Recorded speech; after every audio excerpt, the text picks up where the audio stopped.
पढ़ना चाहिए सबसे पहले। देखो, परमुटेशन का मतलब होता है कि एक तरीके का अरेंजमेंट। कैसे? कि जैसे कोई भी, जैसे मान लो आपके पास 4 लड़के हैं, यहाँ पर 4 बॉयज है, मान लो ये पहला हो गया, then second, third and then fourth. 4 boys है आपके पास, ये एक रो में खड़े हैं। अगर एक रो में स्टैंड करते हैं ये बच्चे, ठीक है, अगर ये 4 बच्चे अगर एक रो में स्टैंड करते हैं, एक लाइन में स्टैंड करते हैं, तो एक तरीका तो ये हो गया कि सबसे पहले छोटी हाइट का खड़ा होगा, फिर बड़ी हाइट का, फिर उससे बड़ी हाइट का, फिर उससे बड़ी हाइट का। ये एक तरीका हो गया। दूसरा क्या हो गया, क्या हम ऐसे भी कर सकते हैं, सबसे पहले बड़ा आएगा, फिर देन उससे छोटा, फिर देन उससे छोटा, और फिर देन उससे छोटा। इस तरीके से भी हम इसको स्टैंड करा सकते हैं एक लाइन के अंदर, एक रो के अंदर। एक तरीका ये भी हो गया, ठीक है ना। एक मान लो इनके ए बी सी डी करके अगर इसके नाम हो जाए, तो यहाँ पर डी सी बी ए की तरह हमने स्टैंड करा है। तो कितने तरीके से हम इनको अलग अलग ऑल्टरनेट तरीके से स्टैंड कर सकते हैं। यानी कि जैसे आप अगर अपनी मॉर्निंग असेंबली में अगर आप सोचो कि आप क्या कर सकते हो कि कहीं भी कोई भी बच्चा आगे पीछे हो जाता है, तो हम ऐसे कितने वे से लाइन जो है सीक्वेंस वाइज बना सकते हैं, या कितने तरीके हो सकते हैं। तो उन तरीकों को हम कहते हैं परमुटेशंस, कि जितने तरीके से हम वहां लाइन में स्टैंड कर सकते हैं, ठीक है ना। तो ऐसी चीजों को हम कहते हैं परमुटेशन।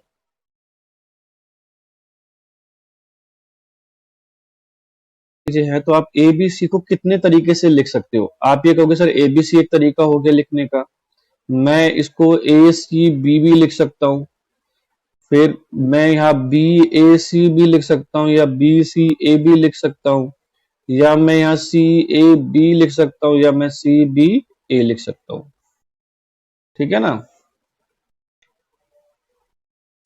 तो यहाँ पर हम क्या कर रहे हैं कि हम एक देख रहे हैं हम कितने अरेंजमेंट से, जैसे ए बी सी हो गया, मतलब ए बी सी को हम कितने तरीके से अरेंज कर सकते हैं, ठीक है। तो इस अरेंजमेंट को कितने नंबर ऑफ वेज है अरेंजमेंट को, ये नंबर ऑफ वेज जितना होता है अरेंजमेंट का, इसको हम कहते हैं परम्यूटेशंस। ये हमने कितनी तरीके से उसे परम्यूटेट कर दिया, ठीक है, परम्यूट कर दिया। परम्यूट मतलब समझ में आ गया आपको अब। परम्यूटेशन का जो मीनिंग होता है वो होता है कि एक चीज को आप कितने तरीके से रख सकते हो, या उसमें आपस में उनको आगे पीछे करके कितने नए डिफरेंट वे से उसको आप अरेंज कर सकते हो। तो इसको हम बेसिकली परम्यूटेशन कहते हैं। अब परम्यूटेशन का सबसे पहला जो कंसेप्ट होता है वो होता है फंडामेंटल प्रिंसिपल ऑफ काउंटिंग, ठीक है। एक एक मेथड होता है जिसे हम समझने की कोशिश करेंगे कि परम्यूटेशन का एक मीनिंग क्या होता है। कि उसके लिए हम क्या करते हैं, तो पेज नंबर 1 हो गया, नए पेज पे चलते हैं।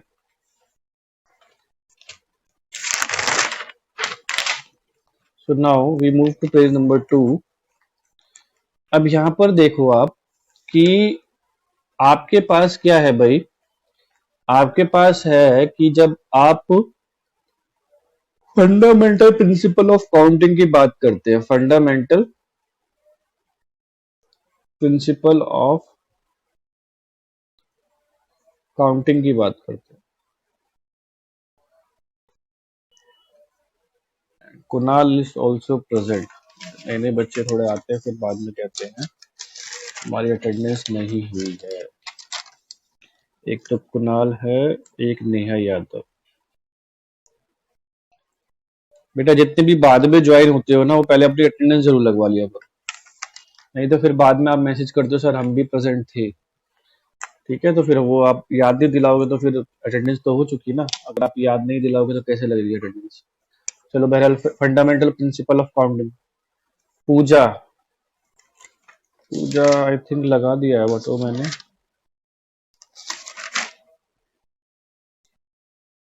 पूजा is not there. Okay okay, Pooja is not there, तो Pooja is also there. Thank you Puja.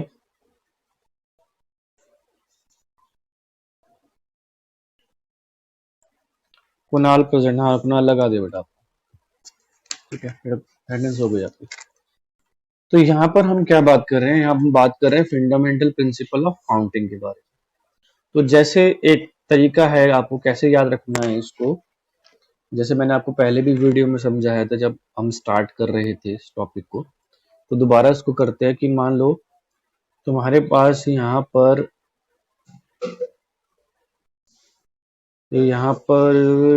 4 destination है। ठीक है, सपोज करो यहाँ तुम्हारे पास 4 डेस्टिनेशन है। ये मान लो यहाँ पर लखनऊ हो गया। ठीक है ना। 12 वेज कैसे बनेंगे? देखो, कार से कार तक जा सकते हो आप। देखो मैंने क्या कहा आपसे, जो फंडामेंटल प्रिंसिपल ऑफ काउंटिंग, यहाँ हेडिंग डाल लेते हैं, फंडामेंटल प्रिंसिपल ऑफ काउंटिंग है।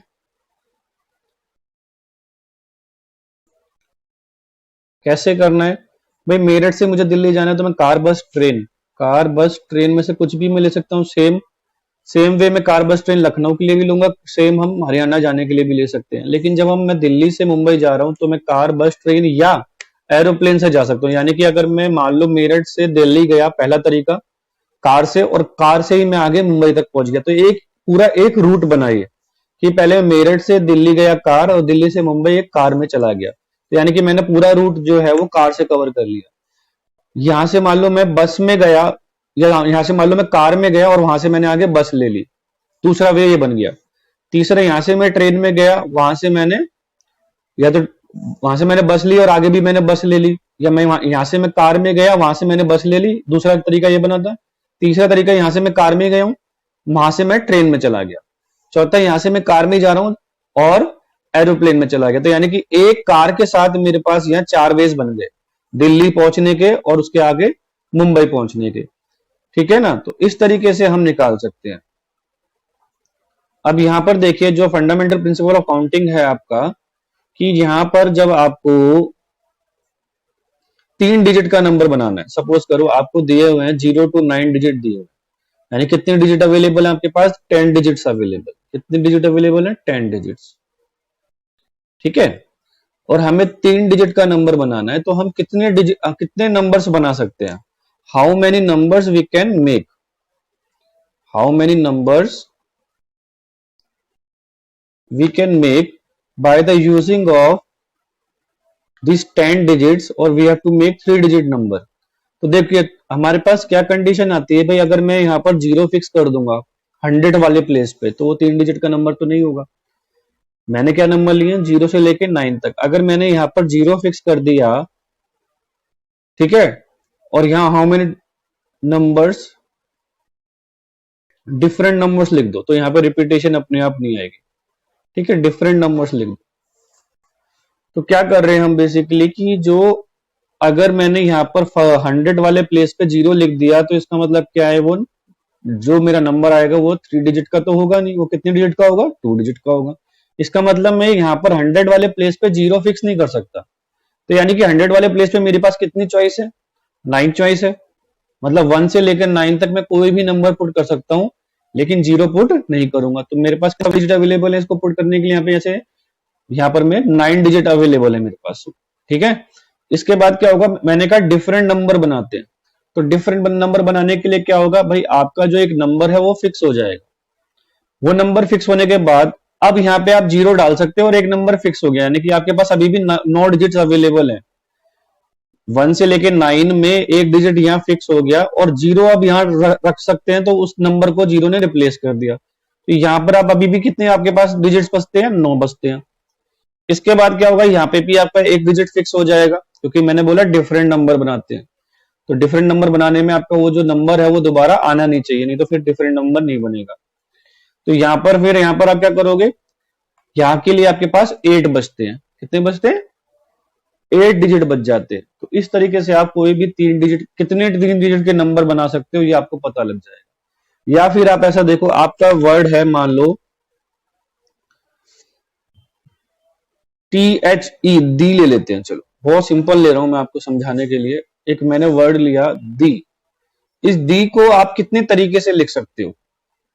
ठीक है ना। तो यहां पर ज्यादा बनाने की जरूरत नहीं है भाई, पहले टी को लेंगे फिर EH करेंगे, ऐसे नहीं करना।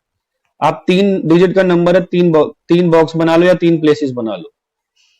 ठीक है, 3 बॉक्स बना लो या 3 प्लेसेस बना लो। तो फिर उसके लिए हमें क्या करना होगा कि भाई अगर मेरे पास 3 डिजिट का 3 नंबर ही बनाने हैं मैंने, तो पहले वाला मुझे पता है नंबर तो आपस में रिपीटेड है नहीं है, तो यहाँ तो 3 आ जाएंगे, तो यहाँ के लिए 3, पहले वाले के लिए 3 पॉसिबिलिटी है, टी या ची में से कोई सा भी आ जाए। दूसरे वाले के लिए 2 है और आगे 1 है, तो यानी कि यहाँ पे मुझे पता लग गया bye fundamental principle of counting से, यानी कि एक एक केस को सॉल्व करते हुए चले तो हमें पता लग गया हमारे पास 6 वेज है, और देखो 6 वेज ही बन रहे हैं। या तो हम इसको ऐसे लिख सकते हैं TEH, चाहे उसका वर्ड बने चाहे ना बने, HET, HTE, ETH और EHT, ठीक है ना। तो ये जो हमारे पास एग्जाम्पल है जिससे हम बता सकते हो कितनी परम्यूटेशन होगी। देखो एक बार हमने यहाँ परम्यूट करा, एक तो दिया ही हुआ था, दूसरा यहाँ परम्यूट करा, तीसरा यहाँ परम्यूट करा, चौथा ये बना, पांचवा ये बना, 6, तो 6 वेज ही बने हमारे पास। तो by the help of principal of counting, हम हर क्वेश्चन को इस तरीके से तो नहीं कर सकते ना, तो by the help of principle counting हम परम्यूटेशन फाइंड कर सकते हैं, ठीक है। जैसे एक और वर्ड ले लेते हैं आपके पास, हम यहाँ पर लेते हैं भाई आपका जो वर्ड है स्कूल, ठीक है।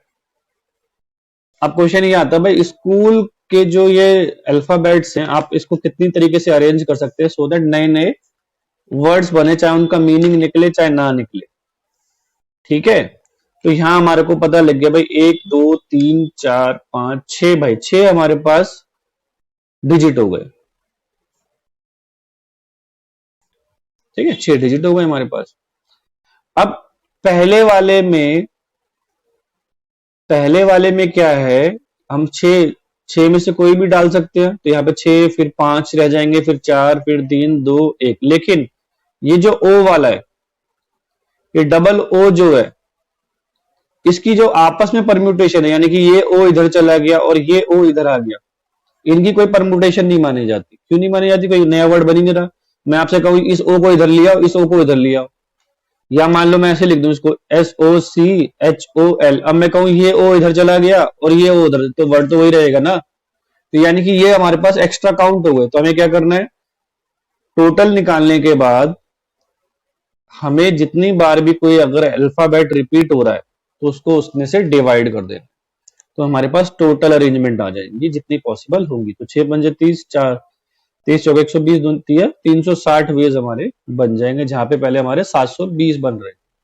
बिकॉज डबल ओ रिपीट हो रहा है, 2 बार ओ हो रहा है, तो इनकी जो आपस की अंदर की परमुटेशन है वो क्या होगी, काउंट नहीं होगी। एक और वर्ड ले लेते हैं या एक और कंसेप्ट ले लेते हैं। भाई आपसे बोला, मैं सिर्फ समझा रहा हूं, आज क्वेश्चंस में नहीं आ रहा, मैं अपनी तरफ से एग्जांपल्स लेके आपको समझा रहा हूं कि जो परम्यूटेशन का जो कंसेप्ट है और फंडामेंटल प्रिंसिपल ऑफ काउंटिंग जो हम जिस तरीके से हम अभी फंडामेंटल प्रिंसिपल ऑफ काउंटिंग से ही सॉल्व कर रहे हैं, अभी मैंने परम्यूटेशन का फॉर्मूला डिराइव नहीं कराया आपके लिए, मैं एक लॉजिकल तरीके से आपको करा रहा हूँ। फंडामेंटल प्रिंसिपल ऑफ काउंटिंग मतलब लॉजिकल वे से करा रहा हूँ मैं आपको, ठीक है। जैसे मान लो आपके पास 3 डिजिट का लॉकर नंबर है, वो तो या 3 का हो या 4 का, मान लो 4 डिजिट का लॉकर नंबर है, और लॉकर नंबर में आपको पता ही है कहीं भी आप कोई भी नंबर फिक्स कर सकते हो, ठीक है।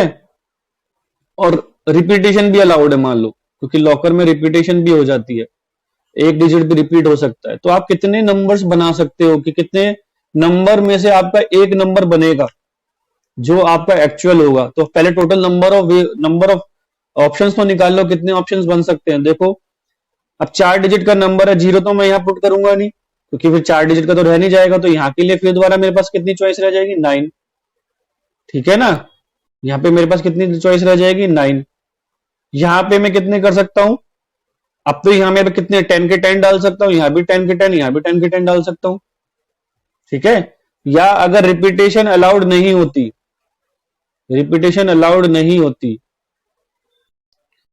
ठीक है,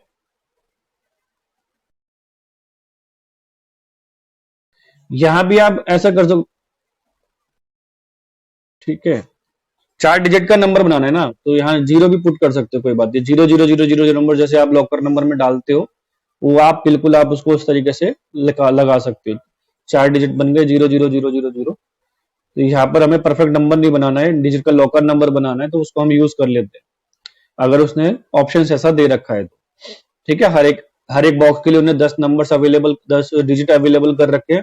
तो हम इस तरीके से हम 10 की पावर 4 यानी कि इतने वेज हमारे बन सकते हैं। ठीक है। तो इस तरीके से हमें जो परम्यूटेशन का जो कंसेप्ट है वो याद रखना है।